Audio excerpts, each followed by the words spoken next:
tardes, muy buenas noches y bienvenidos, como todos los martes, a un nuevo programa de Los Consejos de Manolo, que todas las semanas nos reúne para hablar de temas de salud, de prevención, de recomendaciones, siempre pensando en el bienestar de la familia, de los chicos, de los adolescentes, de los más grandes.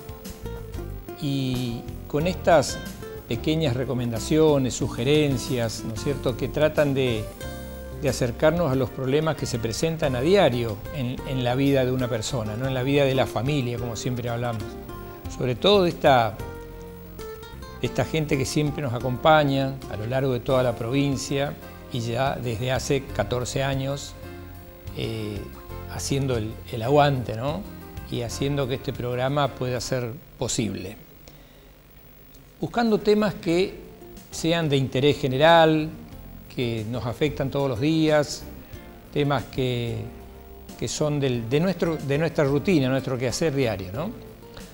Hoy hemos elegido un tema que va a servir para todos, ¿no es cierto?, para toda la familia, porque puede afectar al recién nacido, puede afectar a los más chicos, puede afectar a los adolescentes, a cualquier miembro de la familia, ¿no es cierto?, a cualquier persona.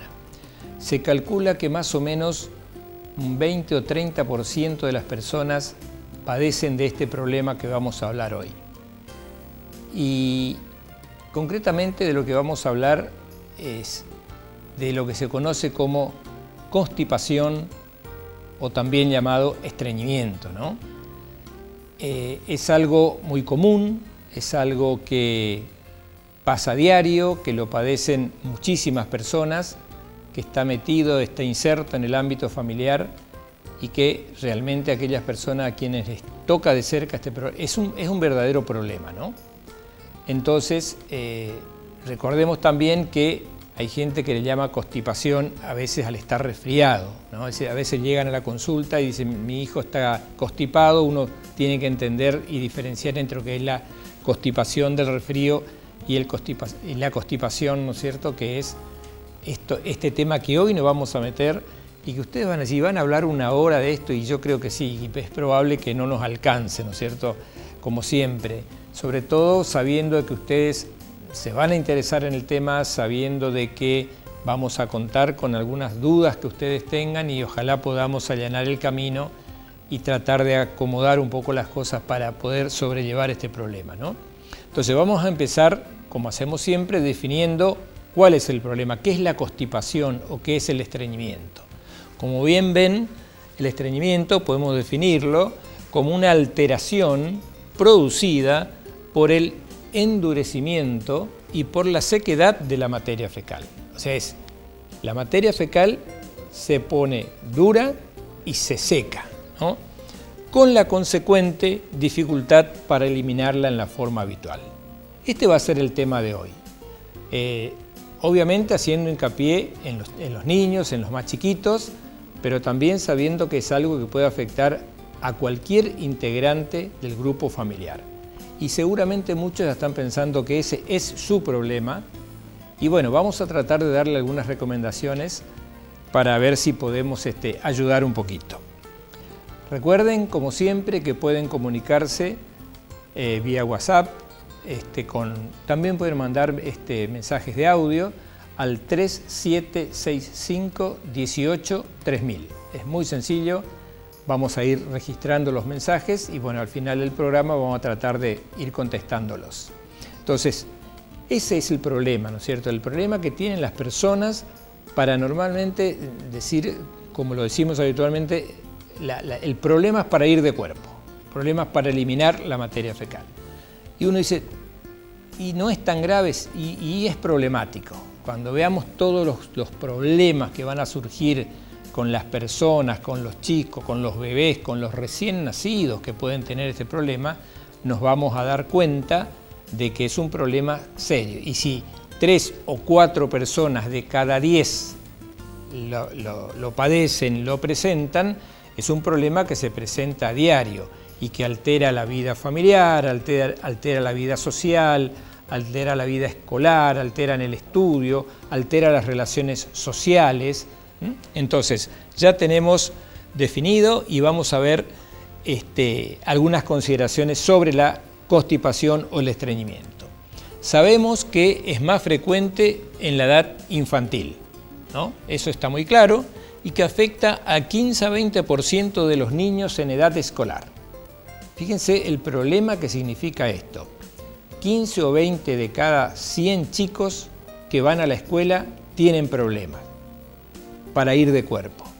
Imagínense un chico en la escuela que va con ganas, que tiene ganas, que no puede, que no es su baño, que no es el lugar que frecuenta habitualmente, entonces se transforma realmente en un verdadero problema, ¿no?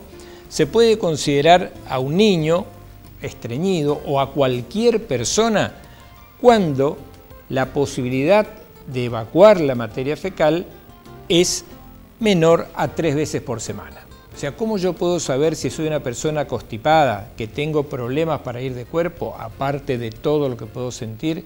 Si yo voy menos de 3 veces por semana, ya soy una persona constipada, ya tengo el problema y tengo que ver la forma en que puedo llegar a solucionar ese problema, ¿no es cierto? Hay motivos, hay causas, hay consecuencias, entonces que quede bien claro, una persona que va menos de 3 veces por semana al baño, por decirlo así crudamente, es una persona que está padeciendo este problema, ¿no? Ocasiona, obviamente, serios trastornos de conducta, ¿no es cierto? Retracción en los niños, o sea, problemas de conducta porque una persona, a ver, el organismo tiene que funcionar como una maquinita, como es, ¿no es cierto? Uno tiene que dormir el tiempo necesario, tiene que comer, alimentarse lo suficiente, tiene que descansar el tiempo suficiente, tiene que estudiar y tiene que ir de cuerpo por lo menos una vez al día, porque así como se comen 2 o 3 veces al día, también uno tiene que tener la posibilidad de evacuar eso, ¿no es cierto?, para poder volver a hacer su alimentación habitual. Imagínense una persona que tiene este problema, va a tener trastornos de conducta, sobre todo los niños cuando son pequeños, la retracción, la dificultad en la integración social. Esto es algo que se ve mucho en las escuelas, provoca serios trastornos de conducta, con trastornos de adaptación, trastorno de integración al núcleo de los compañeritos y obviamente una adaptación al medio en la que se desenvuelve habitualmente.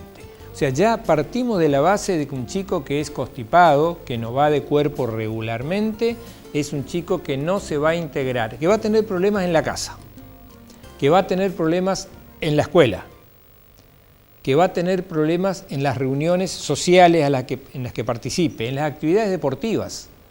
Si es un adolescente, ni hablemos, ¿no es cierto? Si es una persona adulta y que tiene que ir a trabajar todos los días en el mismo horario y no tiene un hábito regular, imagínense el problema que se puede ir generando, ¿no? Ahora, si bien les decía, lo más frecuente es en los niños y sobre todo en la edad escolar, afecta a todas las edades. O sea, todos ustedes que están mirando, desde el más pequeño hasta el más grande, ¿no es cierto?, hasta las personas de mayor edad que nos miran habitualmente y que nos preguntan cosas en la calle siempre, bueno, les estoy avisando de que es un problema, serio, pero que también tiene solución, que tiene alternativas y que se puede manejar esto, ¿no es cierto?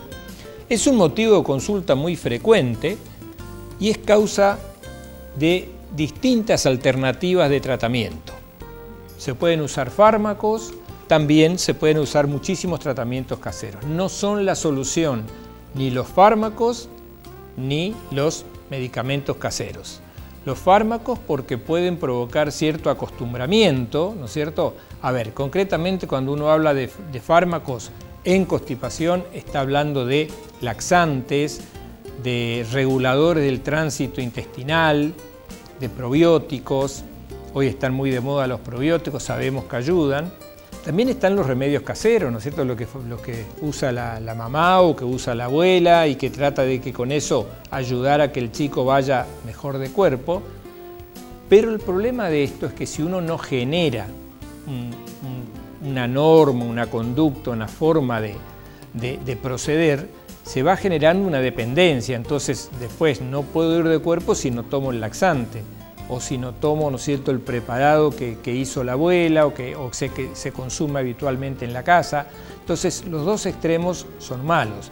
Lo mejor es trabajar, como siempre decimos, sobre lo emocional, trabajar sobre las conductas, sobre los hábitos, la higiene y una serie de cosas que vamos a ir viendo en el transcurrir del programa. Es posible, acá hay distintas alternativas de acuerdo a las edades, ¿no? Si hablamos de un bebé, por ejemplo, si hablamos de un bebé, ¿cómo me doy cuenta que un bebé es constipado aparte de que no veo la materia fecal? Y es probablemente llore, pero llore mal. O sea, el chico que está llorando, estamos hablando de un bebé de 7 días, 15 días, 20 días, el bebé que todavía no cumplió 30 días, que es el recién nacido, ese chico probablemente la única manera, ese bebé, la única manera de expresarse que tiene es a través del llanto. Entonces llora, llora, llora y uno piensa que le duele algo, que está enfermo, que tiene cólicos, que tiene gases y después uno se pregunta, ¿pero hace cuánto tiempo que no le cambiamos el pañal? ¿Cuánto pasaron? ¿2 días? ¿3 días? Un recién nacido que no vaya de cuerpo todos los días es un problema. Entonces, si ese chico si ese niño, si ese recién nacido va de cuerpo 3 veces por semana, estamos, y digo estamos porque la familia está en problema, porque va a alterar a todo el grupo familiar, a los hermanitos, a los tíos, a los abuelos, a los padres, ni hablar, ¿no es cierto? Cuando es un chico mayor, si volvemos a lo que estábamos viendo anteriormente, ya estamos hablando de que, bueno, tiene la posibilidad de manifestarse, ¿no? Entonces exprese su dolor al evacuar. Son chicos que se agarran realmente la panza, que hacen fuerza, que se sientan en el inodoro y que están prendidos, agarrados y están ahí haciendo un esfuerzo tremendo y no pueden evacuar porque la materia fecal es muy consistente, es muy dura, a veces muy voluminosa, está muy seca y a veces hay que ayudarlo y ustedes saben cuántas mamás lo han hecho, ¿no es cierto?, de ayudarlo hasta, obviamente no vamos a contar la forma, pero las madres que han vivido eso con sus hijos saben cuál es la única forma en que a veces los chicos pueden evacuar, ¿no es cierto? A pesar de pujar, o sea, a pesar de hacer fuerza, a pesar de esforzarse, no se logra la evacuación, ¿no es cierto? Entonces, ¿qué se produce? Se produce una retención y hay consecuencias posteriores, porque el no poder eliminar la materia fecal lo va a afectar en todo sentido, orgánicamente, psicológicamente, en su maduración, en su integración, como siempre les digo, siempre pensamos en la integración. El niño es un ser social, es un gran explorador, es un chico que tiene que conocer su entorno. Entonces, si lo hace de mala manera porque está más preocupado en evacuar su cuerpo que en integrarse, obviamente que pasa a ser una gran preocupación para todo el grupo familiar, ¿no? Ahora, ya sabemos qué es la constipación, ya sabemos cuáles son las maneras en que se pueden expresar un bebé, un niño, el adulto obviamente ya lo sabe por sus propios medios y por su propio cuerpo, ¿no? Entonces, ¿cuáles son las causas? ¿Qué nos lleva, qué nos motiva a nosotros a hablar en este programa de este tema? ¿Y por qué hay causas? Hay causas que pueden llamarse orgánicas, donde el problema es, digamos, un problema en nuestro organismo, y hay causas no orgánicas, ¿no es cierto?, donde nuestro organismo en sí no tiene nada que ser y una cuestión de costumbre, de adaptación o cosas que vamos a empezar a detallar y nos vamos a detener una por una. Por ejemplo, alteraciones del desarrollo madurativo. Los chicos que tienen algún trastorno del desarrollo, esos chicos que van madurando un poco más lentamente, los chicos que fueron prematuros, los chicos que no tienen suficiente estímulo, los chicos que no van, esos que dicen, bueno, va corriendo un poco por detrás de los demás, esos son chicos retraídos, ¿no es cierto?, más callados y que obviamente logran la capacidad de evacuar un poco más tarde que el resto de sus amiguitos, el resto de sus compañeritos. El estrés emocional. cualquier chico, cualquier persona que esté sometida a un estrés emocional, y quien hoy no lo está en este mundo que estamos padeciendo y que estamos viviendo y que estamos conviviendo. ¿Quién no padece de estrés mínimamente 2 o 3 veces al día? Desde el caminar por la calle, desde el pensar que nos pueden robar, desde el manejar, desde el no saber si nuestro trabajo es consistente, si vamos a recuperar el trabajo que perdimos, si vamos a mantener el trabajo que tenemos, si podemos llevar el alimento a la casa. Eso genera estrés, obviamente que genera estrés.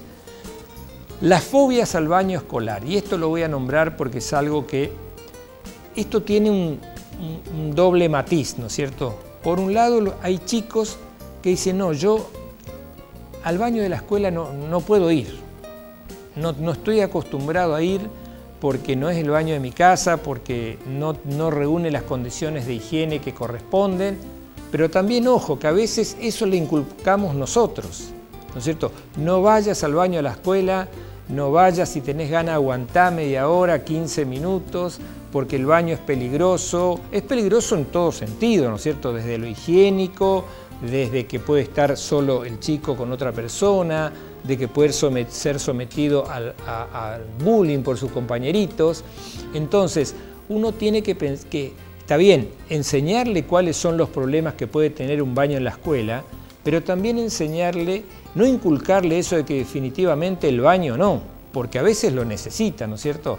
Y entonces se genera ahí, cuando hablamos de fobia al baño escolar, hay que ver si la fobia no la generamos nosotros en nuestro propio núcleo familiar, porque también está el otro tema. Es cierto, hay escuelas que están muy bien presentadas, que tienen sus baños que son un lujo, y hay otras que por ahí no lo son tanto, y los chicos optan por no concurrir.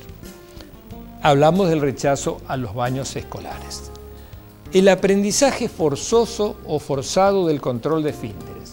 Hay como una norma, ¿no es cierto?, que dicen, bueno, a ver, ya tenés 2 años, ya tenés que controlar los esfínteres. ¿Qué pasa cuando decimos controlar los esfínteres? Tenés que pedir para hacer pis, tenés que pedir para hacer caca. ¿Y qué pasa? El chico llega a los 2 años y se hace pis encima, se hace pis a la noche mientras duerme, o a lo mejor se hace un poquito de caca encima, ¿no es cierto? Mancha el pañal o mancha el calzoncillito. Entonces, cuando uno va forzando la situación y lo sobreexige al niño a controlar los esfínteres antes de tiempo, porque no hay un tiempo, ¿no es cierto?, que esté estipulado. Cada niño tiene su tiempo. No quiere decir que a los 2 años el chico tiene que pedir y tiene que dejar de orinarse en la cama y tiene que dejar de hacerse encima. Depende de cada bebé, de la formación, de la salud, del entorno que lo rodea. Entonces es muy complicado el tema. Entonces el aprendizaje forzoso, eso de obligarlo, ¿no es cierto?, a que controle sus esfínteres, es una causa muy frecuente también de constipación. Y por último, esto que yo dudé si ponerlo o no, pero es algo que se debe investigar. En todo chico que es constipado, y lo voy a dejar ahí porque no vamos a profundizar el tema, pero es bueno que lo sepan, todo chico que es constipado, que no quiere ir al baño, que se retrae, que se encierra, y uno debe no perder de vista algo que está tan lamentablemente en la diaria nuestra, que es el abuso sexual. Y cuando uno habla del abuso sexual, no se refiere exclusivamente al abuso en sí, al abuso per se, ¿no es cierto?, sino a todo tipo de abuso sobre un niño, que puede ir desde mirarlo, desde hacer un acoso sexual por computadora, de hacerlo en forma, encubierta. Entonces, piensen también que un niño constipado, un chico que no quiere ir al baño, que no quiere ir, que se retrae, puede estar sometido a este problema, ¿no? Sí, como ven, son causas no orgánicas, o sea, ahí el chico no tiene un problema de salud, que le genere la constipación. Seguimos con esta. Hay chicos que dicen, pero ¿cómo un chico deprimido? Y sí, pueden haber chicos deprimidos, porque ven que no son vistos como sus hermanitos, no son vistos en la escuela como sus compañeros, porque sufrieron una pérdida, ¿no es cierto? Porque falleció un ser querido, porque se murió su mascota, porque tuvo una pérdida, porque tuvo un mal día en la escuela. Entonces, la depresión en los chicos existe. Si van a una escuela que no quieren, si en el ámbito familiar es muy hostil, ¿no es cierto? Entonces el chico obviamente que puede sufrir un problema de depresión. Puede ser constitucional, o sea, constitucional nos referimos a la forma de nuestro cuerpo, ¿no es cierto? Hay hábitos, cuando se hablan de hábitos se hablan del longilíneo, del brevilíneo, o sea, la forma del cuerpo que hace que uno pueda tener también un trastorno constitucional. Lo que se llama la inercia colónica. Inercia es la movilidad, o sea, inerte es decir estar quieto, ¿no es cierto? Entonces, el colon, que es el lugar donde se deposita la materia fecal antes de ser expulsada, padece una inercia, o sea, una falta de movimiento, una falta de contracciones, una falta de estímulos, entonces, sin que sea una enfermedad, ¿no? Simplemente es una situación, un estado. Entonces, eso también nos lleva a la constipación. La reducción del volumen y la sequedad de la materia fecal. Ahí vamos a entrar a hablar después de la alimentación, de la cantidad de líquido que debe tomar un chico, de un montón de factores que pueden afectar. Y fíjense que acá llevamos ya unos cuantos minutos y no estamos hablando de enfermedades, estamos hablando de situaciones a las cuales son sometidas las personas diariamente. Y ya me meto en las personas, no solamente en los niños. Porque uno mira en los niños, pero esto mismo se puede trasladar, ¿no es cierto?, a la edad, al adolescente, al adulto. El más complicado es el chico en edad escolar, en la primaria, ¿no es cierto? Ese es el más problemático. Bien, seguimos buscando causas, ¿no es cierto?, porque hay más para mirar y tenemos otras causas no orgánicas también que pueden aparecer. Hemos hablado de la depresión, hemos hablado de la causa constitucional, hemos hablado de la inercia colónica, de la predisposición genética, ¿no? Hay familias que genéticamente también son propensas a padecer todos el mismo problema. Seguimos con las causas no orgánicas y vamos a encontrarnos con otras, ¿no es cierto? Alteraciones musculares o alteraciones intestinales, lo que muchos le llaman el intestino perezoso, ¿no es cierto?, que necesita cargar para después recién poder evacuar. Eso es lo que se conoce como intestino lento o intestino perezoso. El megacolon, ¿no? El megacolon ya es una alteración que, digamos, es una enfermedad, ¿no es cierto?, donde el colon, una parte del colon, sobre todo el colon descendente, recuerden que el colon lo hemos visto muchas veces, colon ascendente, colon transverso, colon descendente y después ya viene la parte terminal, el colon pelviano, ¿no es cierto?, y el recto.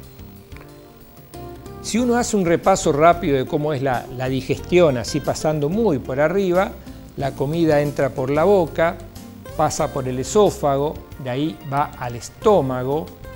En el estómago es sometida a la acción de los jugos gástricos que disuelven la comida, de ahí pasa al intestino delgado. El intestino delgado es esa pequeña porción donde actúan las enzimas hepáticas que también van degradando y de ahí pasa al colon, que yo le decía, colon ascendente, colon transverso, colon descendente, después viene el colon pelviano, ya estamos llegando a la pelvis y después ya nos vamos hacia el sigmoides y el recto, ¿no es cierto?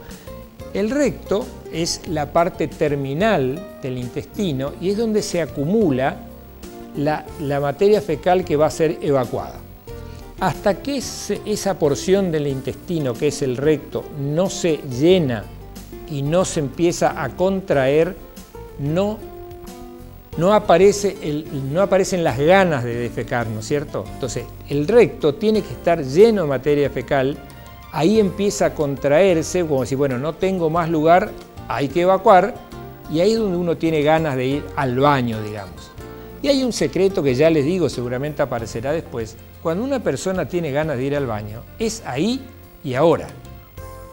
Hay que ir, buscar un lugar adecuado, porque si uno se aguanta y se empieza a aguantar, ese estímulo de evacuar desaparece. Entonces después se va haciendo cada vez menor y cada vez es más dificultosa la evacuación.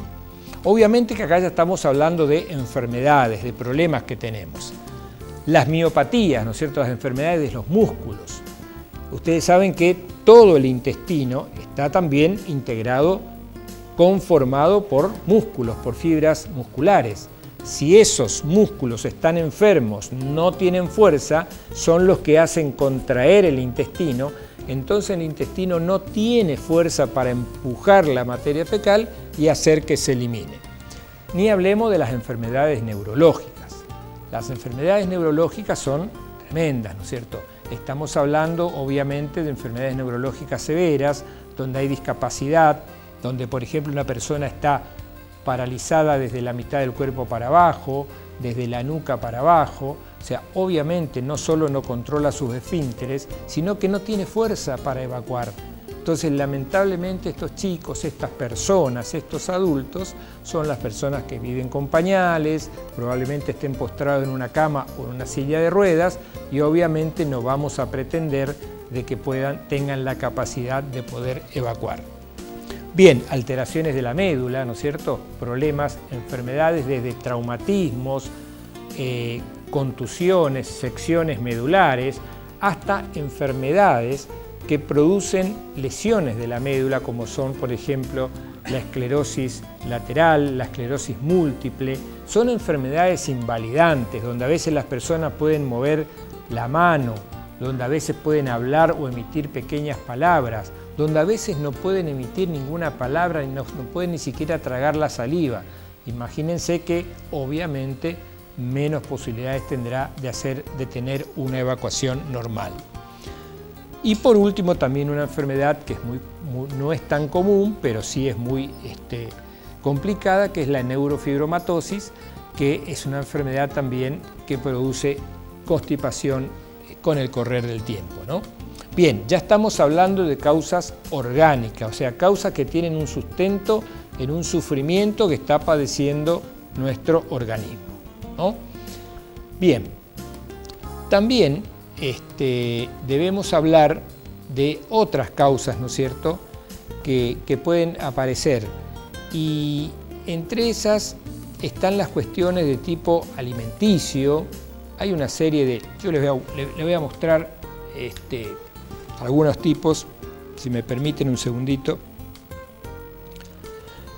Hay cuestiones que nos hacen pensar de que si uno tiene que diferenciar entre lo que es orgánico y lo que es una causa, digamos, por una enfermedad, se hace un combo perfecto, y a veces hay inclusive una mezcla de las dos. A veces hay una mezcla de las dos y que estamos, digamos, que tenemos que soportar y que tenemos que saber y padecerla, ¿no? Bueno, disculpen, pero estaba mirando unos mensajes que están entrando y tenía el volumen un poquito alto. Bien, seguimos entonces y vamos a seguir con esto.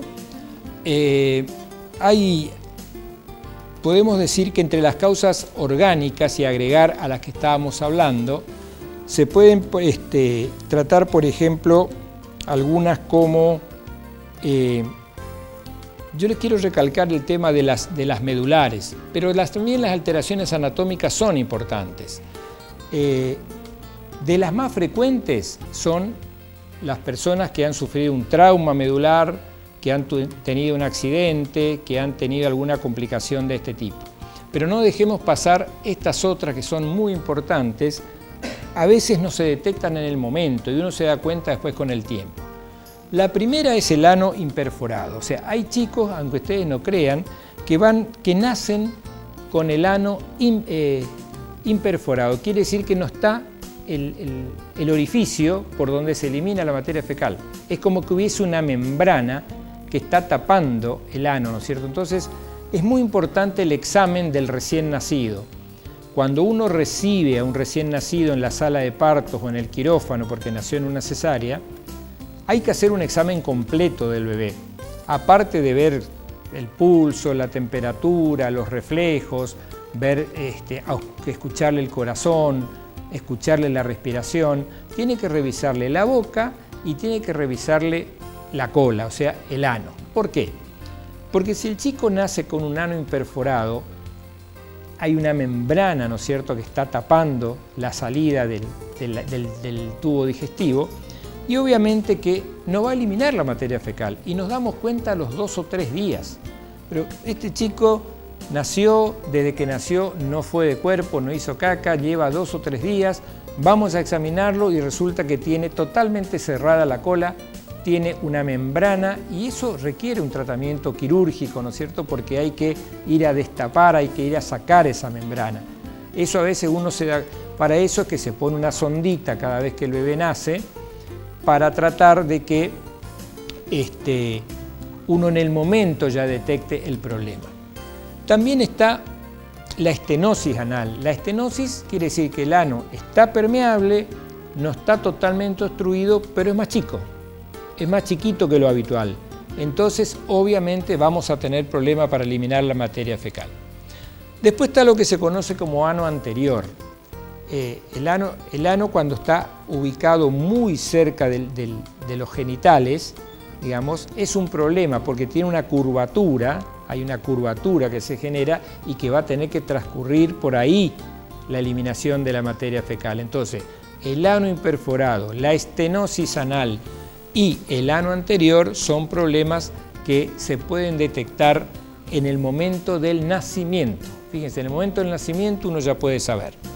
Después están las alteraciones metabólicas, algunas enfermedades. Es muy frecuente incluso que el motivo de consulta al pediatra o al médico sea porque no va de cuerpo y resulta que termina teniendo un hipotiroidismo, o sea, una falta de hormona tiroidea. Entonces, el síntoma llevó al diagnóstico de la enfermedad. Todas las personas que tienen hipotiroidismo y que no toman regularmente su hormona tiroidea van a tener problemas seguramente para ir de cuerpo. Obviamente la diabetes no se pierde ninguna, siempre está metida la diabetes ahí. Las hipercalcemias, ¿no es cierto?, que es cuando el organismo o produce un exceso de calcio o tiene dificultad para eliminarlo. Entonces, ¿qué pasa? Cuando ocurre esto, la materia fecal se pone más seca, más consistente. Y la hipocalemia, que es la falta de potasio, también produce exactamente el mismo problema. Bueno, estas son las causas que nosotros llamamos orgánicas y que acompañan a las otras que habíamos visto anteriormente. Pero no terminan acá, ¿no es cierto? No terminan porque también están las alteraciones gastrointestinales. Está el síndrome de mala absorción. El síndrome de mala absorción, que es justamente se llama síndrome porque afecta, incluye a varias enfermedades, a varias patologías y todas causan el mismo problema. Entonces, cuando hay enfermedades que causan el mismo problema, se las conoce como síndrome hasta que uno encuentra cuál es la causa específica. La enfermedad celíaca. La enfermedad celíaca, hasta hace tiempo no muy conocida, hoy es cada vez más diagnosticada, más conocida, y sabemos que el celíaco tiene sus problemas, más aún si no cumple con la dieta recomendada. Bueno, la fibrosis quística del páncreas o la enfermedad fibroquística, una enfermedad muy grave lamentablemente, que afecta al páncreas, afecta a los pulmones, afecta a veces el hígado. Entonces, lamentablemente son enfermedades que también producen esto, en lo cual yo diría que la constipación es un dato menor, pero a veces teniendo la constipación uno puede llegar al diagnóstico de alguna de estas alteraciones intestinales. Bien, seguimos y también tenemos, esta es de la más frecuente hoy por día, que es la alergia a la proteína animal. Cuando uno dice alergia a la proteína animal, no, es la alergia a la proteína que trae la leche de vaca. Entonces, la leche de vaca produce en los niños una reacción alérgica y una de las consecuencias son, aparte de los cólicos, eczemas y reacciones alérgicas, también puede ser la constipación. Y cuando yo digo, bueno, no toma leche de vaca y listo, no. Todas las leches en polvo, todas están hechas de la leche de vaca, o sea que no hay forma. La única manera es con leches especiales que no traen proteína animal, sino que traen proteína vegetal o que se conocen también como leches hidrolizadas. Como ven, hay todo un tema. Bueno, esto es lo que yo les decía un poco hoy, ¿no es cierto? Esto es para mostrarle gráficamente lo que es un colon dilatado. Esto no es un colon normal. Yo les decía, si me permiten, esto es, fíjense, esto es el colon ascendente. Acá está el apéndice, más o menos a esta altura. Esto es el colon ascendente, está el colon transverso, el colon descendente, fíjense todo lo que es, acá recién, y miren el recto, y acá estaría el ano. O sea, estamos hablando, esto ahora está lleno de un material de contraste, ¿no es cierto? Porque es un estudio que se hace para llegar al diagnóstico. Ahora, cuando no hay material de contraste, acá hay materia fecal. Imagínense esto en la panza de una persona, en la cavidad abdominal, es todo materia fecal, marco colónico y toda la parte por donde debe expulsarse la materia fecal. Entonces es un detalle a tener en cuenta. El diagnóstico se hace con un estudio, ¿no es cierto?, que es una seriada que se hace con material de contraste, ¿no es cierto?, y se hacen con enemas, ¿no? Bueno, este es el caso del megacolon que yo les decía, por ejemplo, hoy. Bueno, hablamos de las causas no orgánicas, o sea, ahí hablamos más que nada de problemas constitucionales, de hábitos, de fobias, de trastornos psicológicos, de depresión, de estrés, causas emocionales. Hablamos de las causas orgánicas, donde hay siempre una causa que nuestro organismo, ¿no es cierto?, o vino con ese problema o se generó por alguna causa. Ano imperforado, megacolon, hipotiroidismo, enfermedad de Hirschsprung, que es el megacolon, y después están las causas donde el problema, digamos, ni es orgánica, ¿no es cierto?, pero tampoco es digamos, por todas estas cositas que yo estuve diciendo, como un acostumbramiento, el estrés. Son las que se llaman las causas generadas por los hábitos, en este caso, los malos hábitos. Bueno, pero eso lo dejamos para el segundo bloque. Vamos a hablar, en el segundo bloque, vamos a hablar de cómo se puede producir una constipación por causas generadas por hábitos. Vamos a hablar de cómo se puede combatir la constipación, de cómo se hace el diagnóstico y de las recomendaciones para tratar de llevarla un poquito mejor. Así que no se vayan, estamos hablando de constipación, es un tema más que interesante y le vamos a dedicar la segunda parte del programa a ver qué podemos hacer para que esto nos trate lo mejor posible dentro de lo que se pueda manejar y tratar de no abusar ni de los laxantes ni de los medicamentos, de los remedios caseros. Estos son los consejos de Manolo. En un par de minutos volvemos.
Estamos de vuelta y vamos a hablar, vamos a seguir hablando de constipación, un tema muy interesante, un tema, digamos, frecuente y que puede afectar a cualquier miembro de la familia, así que el programa hoy nos sirve para los chiquititos, para los del medio y para los mayores.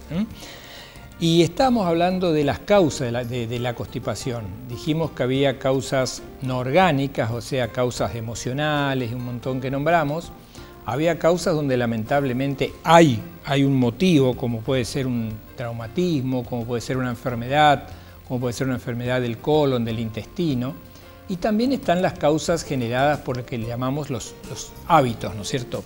Por ejemplo, hay hábitos que se le imponen a la persona o que la persona se autoimpone si es un mayor, y entonces puede sufrir este problema o padecer este problema de una constipación.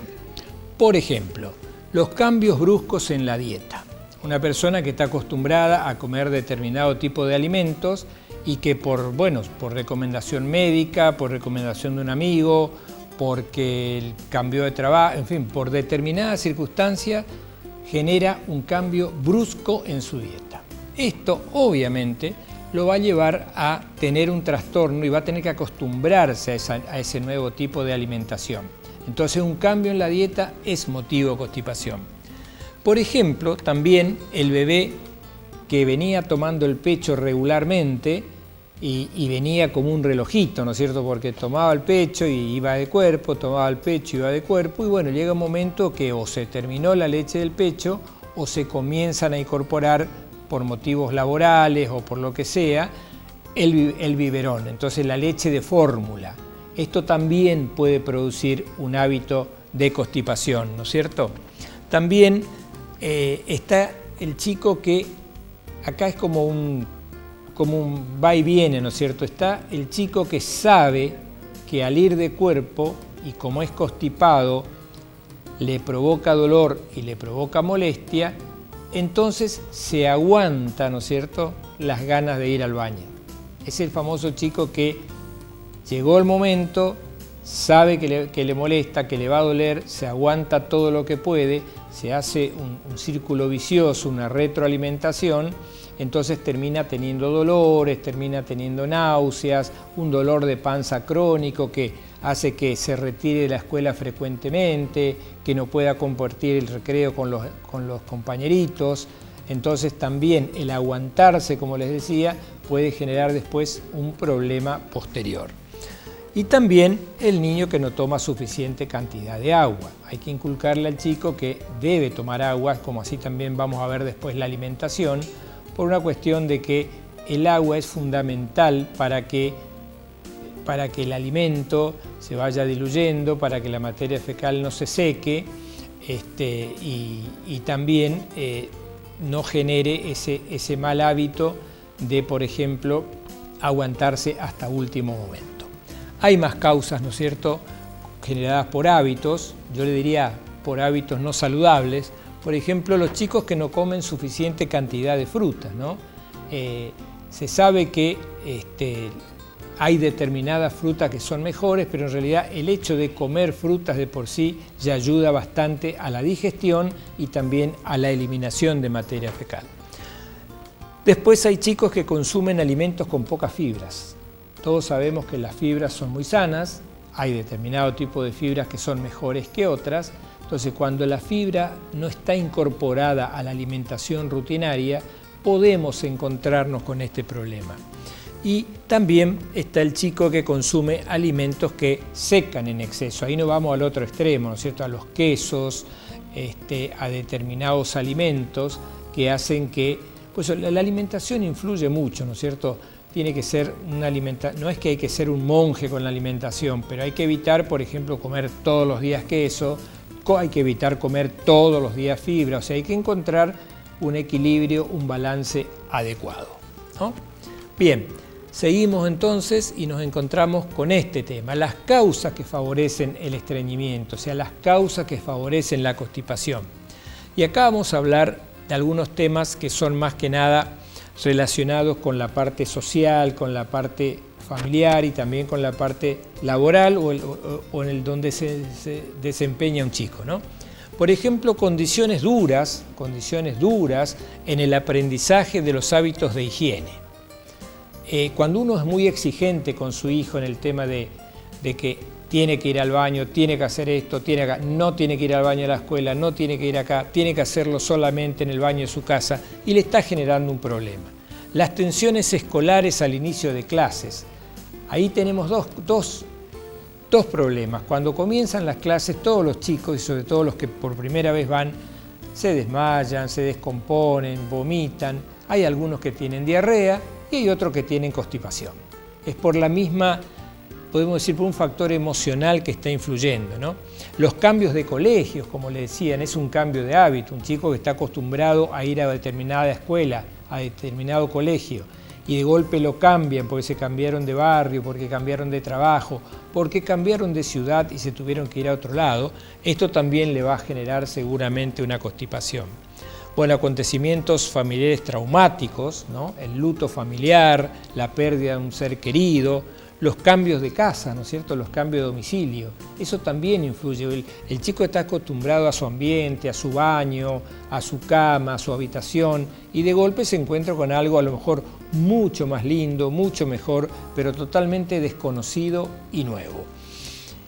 Como también los cambios de ciudad que les decía recién. Los cambios de ciudad también pueden afectar, porque cambia las relaciones con los amigos, se pierden amigos, hay que generar nuevos amigos, hay que generar nuevas amistades, nuevas relaciones sociales, familiares.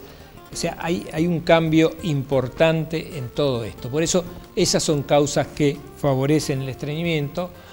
Y bueno, y terminamos así, ¿no es cierto? Como se ve esto ustedes lo verán frecuentemente, más pensando en qué voy a hacer o cómo voy a hacer, estar esperando, a ver, bueno, ya va a salir, ya se va a dar, ¿no es cierto? Y terminamos habitualmente con esto, como teniendo una fobia al inodoro porque sé que voy, me siento, no puedo, entonces digo, bueno, ¿para qué me voy a sentar ahí 2 horas si al final me termino levantando y no puedo hacer absolutamente nada?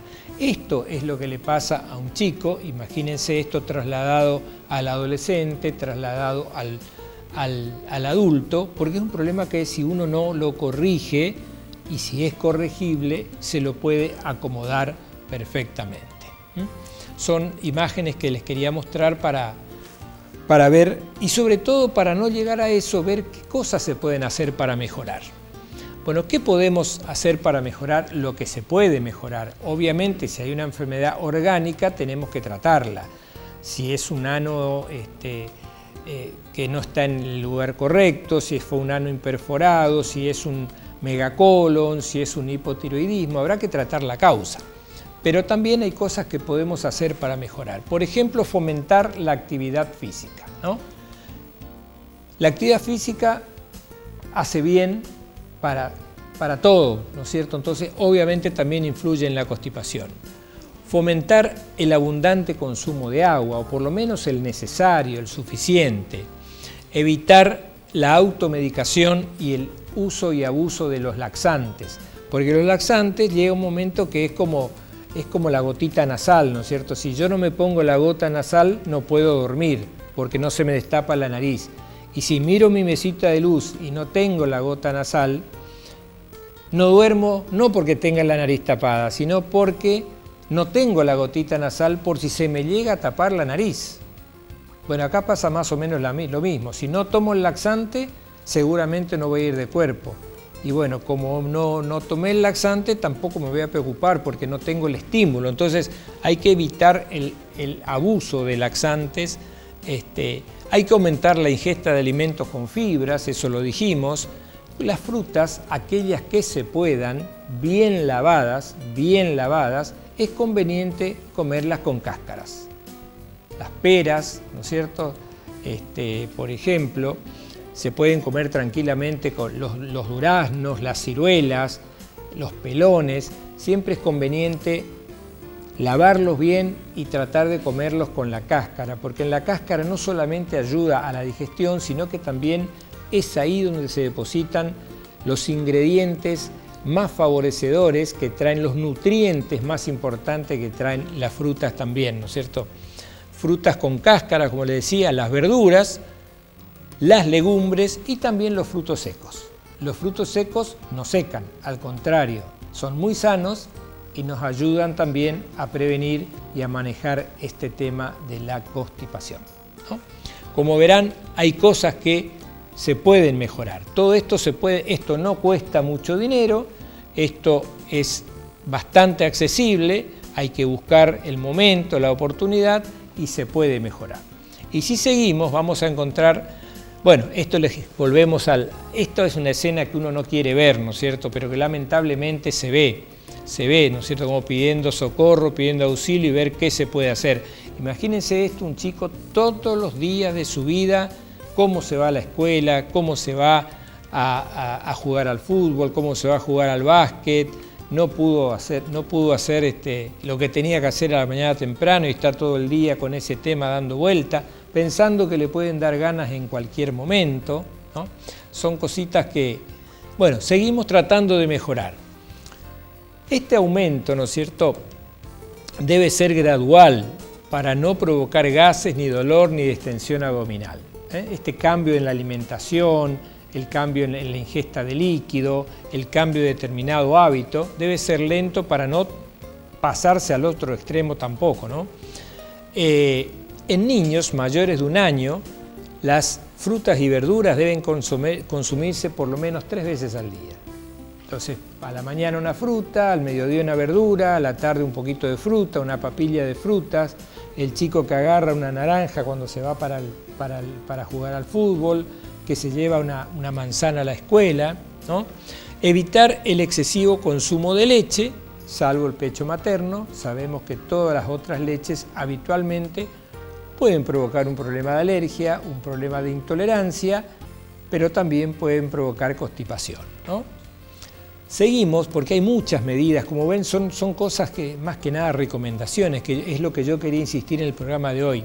Son importantes los cambios en los estilos de vida y en las dietas. Con esto, con un cambio en el estilo de vida y con las dietas se podría decir que mejoran el 80% de los chicos.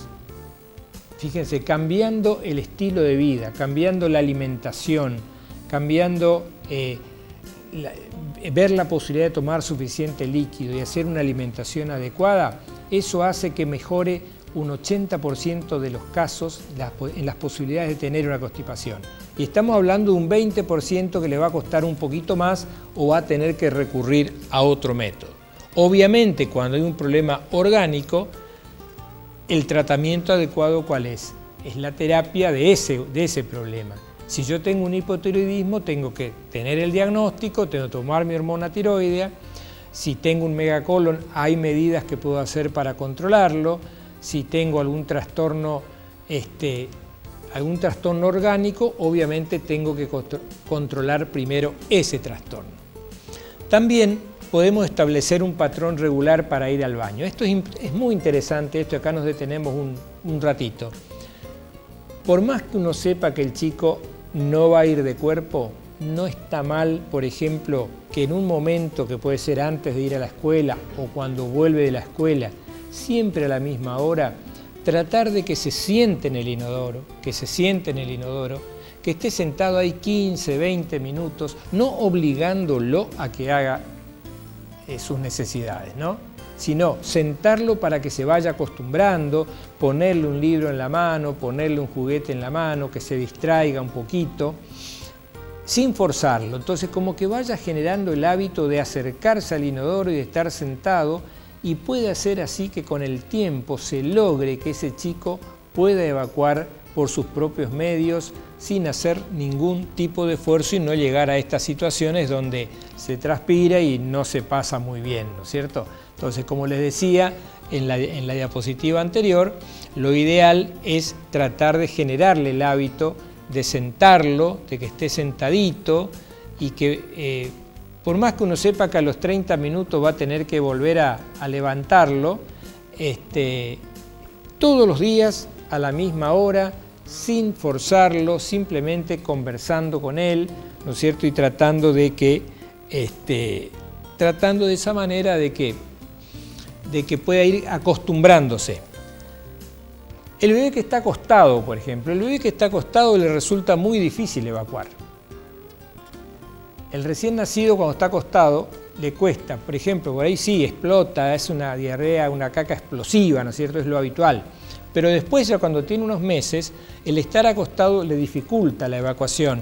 Entonces es mejor sentarlo, tenerlo flexionado, flexionarle las rodillas, masajear. El mismo movimiento que hacemos cuando tantas veces hablamos de esto de eliminar los gases, ¿no es cierto? El mismo movimiento tenemos que tratar de hacer para ayudarle a ir de cuerpo. Y si tiene ganas de ir al baño, ese es el momento. Ahí, no, por ejemplo, no, esperá que estamos ocupados, esperá que tenés que terminar la tarea, esperá que tenés que hacer... No, si uno tiene ganas de ir al baño, tiene que hacerlo en ese momento.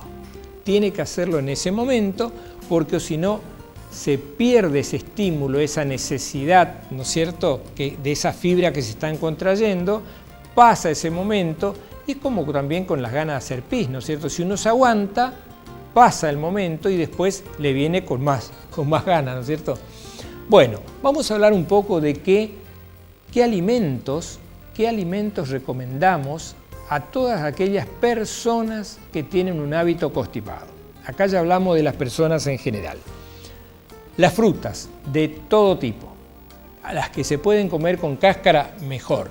Pueden ser también las frutas crudas, pueden ser cocidas, o sea, estamos hablando de las compotas, los purés de frutas, los jugos de frutas, ¿no es cierto?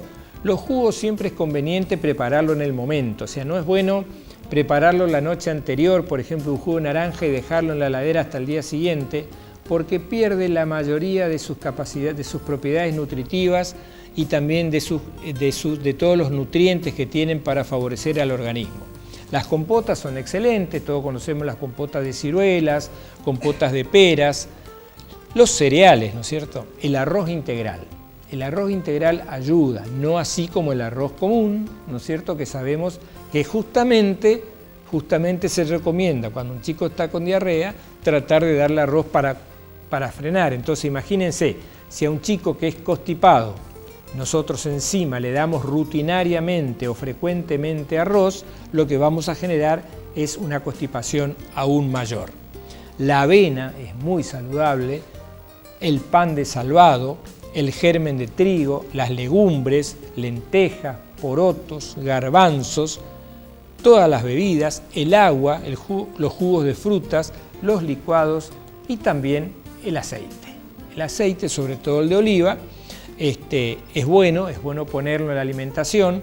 Incluso muchas mamás habrán experimentado que sus pediatras o sus médicos le dicen, bueno, que tome una cucharada de aceite en ayunas, ¿no es cierto? Se sabe que eso también ayuda a lubricar y ayuda a favorecer la digestión y a que se elimine. Bueno, también seguimos, porque esto tenemos muchísimo, el yogur, ya sea solo, el yogur con frutas, el yogur con cereales o los probióticos que hoy les decía que están muy de moda. Se sabe que el intestino es prácticamente un cerebro, ¿no es cierto? Y se están descubriendo cada vez más cosas del intestino, que maneja prácticamente al cuerpo humano. Entonces hay que mantener al intestino saludable, hay que tener una buena alimentación. Esto lo hablamos en el primer programa de este año, que era la medicina del estilo de vida, ¿no es cierto? De cómo la alimentación, el hábito alimentario, el hábito de trabajar, el hábito de hacer ejercicio, el hábito de descansar adecuadamente, nos brinda una calidad de vida mucho más importante, mucho mejor. Los quesos, generalmente los untables, no los quesos de rallar ni los quesos duros. Las carnes no hay problema, la carne de vaca, carne de pollo, de pescado. El huevo, que parece un tabú, está demostrado que el huevo termina siendo un alimento cada vez más recomendado. Antes nos decían, no, un huevo por día es una exageración. Hoy prácticamente está demostrado que el huevo hay que comerlo todos los días, ¿no? Pero estas son cosas de la medicina, vamos cambiando después de tantos años. Las verduras, sean cocidas o crudas, y si no le gustan las verduras hay que disfrazarlas. Se pueden hacer papillas, se pueden hacer puré, se pueden meter un montón de verduras en la licuadora, en la mini pimer, ¿no es cierto?, y hacer una buena papilla, y de esa manera obviamente que vamos a lograr un mejor resultado. Bueno, esto para ir redondeando, les quiero mostrar cuáles son las fuentes alimenticias de fibra, ¿no es cierto? ¿Cuáles son los alimentos que tienen muchas fibras que tanto hablamos? El trigo, el salvado, las frutas frescas o deshidratadas y también las verduras. Estas son las que más fibras tienen, ¿no es cierto? Entonces, si uno todos los días tiene el hábito de comer algo de esto, entonces se hace un pan de trigo de esto o de salvado o con semillas y con un poquito de una mermelada o con un poquito de queso untable, y eso ya está, la cuota del día está. Otro día será un tomate, otro día será una naranja, una mandarina, otro día será una ciruela. Todo lo vamos adecuando, por supuesto, también al bolsillo, ¿no? Porque hoy con la fruta hay que tener extremo cuidado. Hay algunas que están muy accesibles y hay otras que realmente están tan prohibitivas como otros alimentos, como la carne, por ejemplo, ¿no? Bien, si seguimos nos vamos a encontrar con este tema. Esto es, para los ojos, es luz propia, ¿no es cierto? El germen de trigo, el trigo y el pan de trigo, ¿no es cierto? De cereales en realidad. Tener esto en la alimentación es un privilegio, es cierto, no está al alcance de todos, pero si uno pudiera consumir este tipo de alimentos sería muy saludable. Y esta es la lucha eterna, ¿no es cierto? Dice, sí, mi hijo no quiere comer.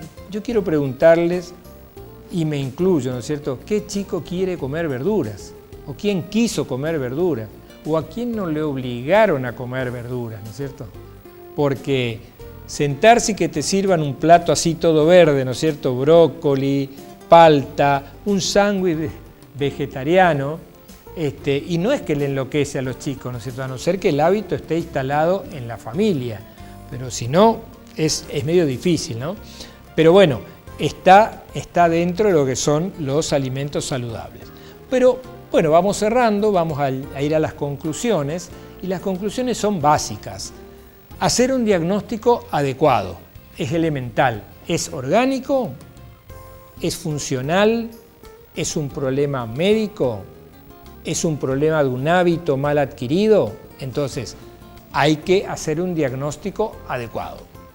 Descartar enfermedades que produzcan el estreñimiento, porque si no descartamos las enfermedades y nos enfocamos en el hábito, no vamos a tener un buen resultado. Una alimentación adecuada, un régimen higiénico dietético adecuado y generar el hábito que yo le decía de defecar habitualmente.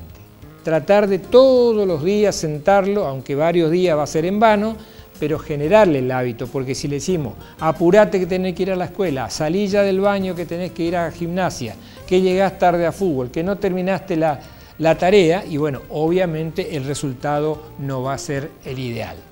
Y vamos a terminar con más conclusiones, ¿no es cierto? Con no forzar esas conductas, lo que le decía, en forma compulsiva, no obligarlo, ¿no es cierto? Hay que hablar con los chicos, ellos entienden, y a veces entienden más que nosotros. Explicarles el problema, ¿no es cierto? Explicarles que sepan que esto se puede controlar adecuadamente, y bien tratado y bien conversado no es un sufrimiento ni un padecimiento para toda la vida. Modificar las conductas, se puede llevar una vida libre, saludable y con bienestar. Esto es tal así como les cuento. Y para terminar, ahora sí en serio, el tratamiento de la constipación es resorte del pediatra, ¿no es cierto? En el caso de los niños, es resorte del médico clínico en el caso de las personas adultas, hasta que deja de serlo, ¿no es cierto? Saber hacer la derivación oportuna a un gastroenterólogo infantil o un gastroenterólogo de adultos cuando ya escapa al manejo rutinario. Debemos los médicos conocer nuestras limitaciones.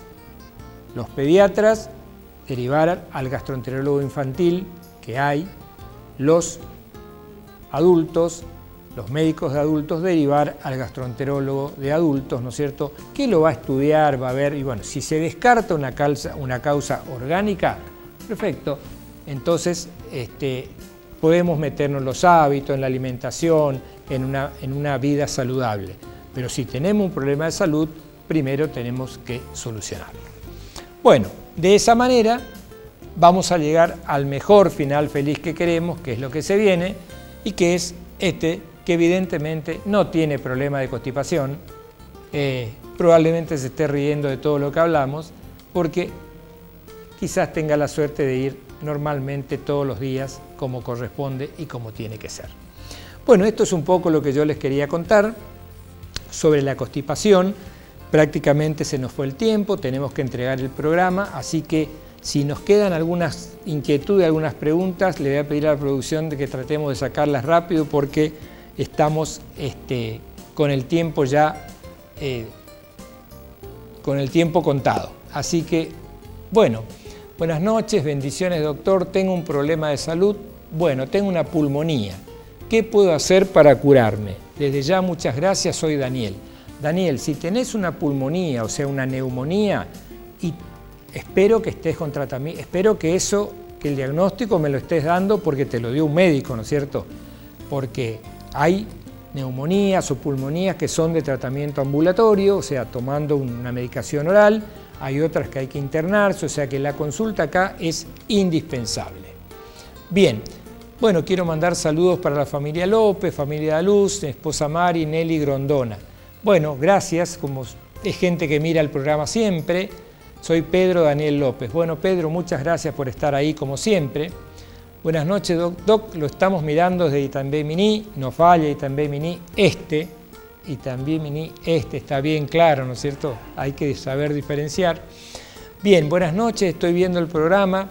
Quería que manden un saludo a mi familia. Estamos mirando el programa, muy lindo. Perfecto. Vaya un saludo y un agradecimiento de parte de todo nuestro equipo que está trabajando desde muy temprano. No es mucho pedir de ninguna manera, no cuesta nada y hace bien. Quería preguntar por qué algunos familiares tenían fiebres y náuseas. Bueno, ojo, fiebre y náusea suele ser el pródromo, o sea, de algún problema digestivo, de alguna intoxicación, de alguna gastroenteritis, así que no dejen pasar. Sí, esta la leí hace un rato, no la aclaré en el programa.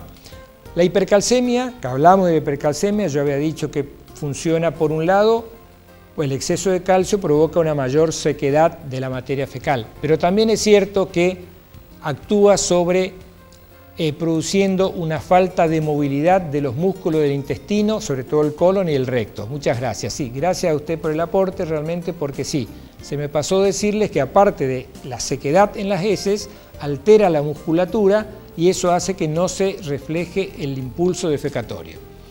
Bueno. Acá se tomaron un tiempito. Buenas noches, doctor. Yo trabajo con un paciente en domicilio. El mismo está postrado, digamos, una atención complementaria. Además de utilizar silla de ruedas, él sufrió un shock en la médula. El shock medular es prácticamente la sección medular. O se cortó la médula o tuvo un corte en la médula, que es lo que va por dentro de la columna, y eso paraliza de allí para abajo. Silla de ruedas o cama de por vida prácticamente. Él utiliza una talla vesical, o sea, no puede orinar por sus propios medios, o sea, se hace encima, entonces se hace una talla vesical que por ahí se le extrae la orina, acá arriba a esta altura del pubis. Para que pueda ir de cuerpo, la única manera es darle o estimular para que pueda ir de cuerpo sin medicación, sino su alimentación. También utiliza pañal. Lo bueno, con una forma natural, se lo puede lograr el tema de que vaya de cuerpo. Gracias, doctor Manuel. Bueno, es lo que les decía un poco, ¿no es cierto? Bueno, tenemos un amigo que está lamentablemente con un trauma medular, está postrado, está en silla de ruedas, usa pañales seguramente, tiene una talla vesical y también tiene problemas para ir de cuerpo. Pero bueno, con la alimentación se le puede regular. Bueno, tenemos un audio, no sé si saldrá, vamos a ver si se puede escuchar. Doctor, ¿qué hay que hacer para el dolor de panza?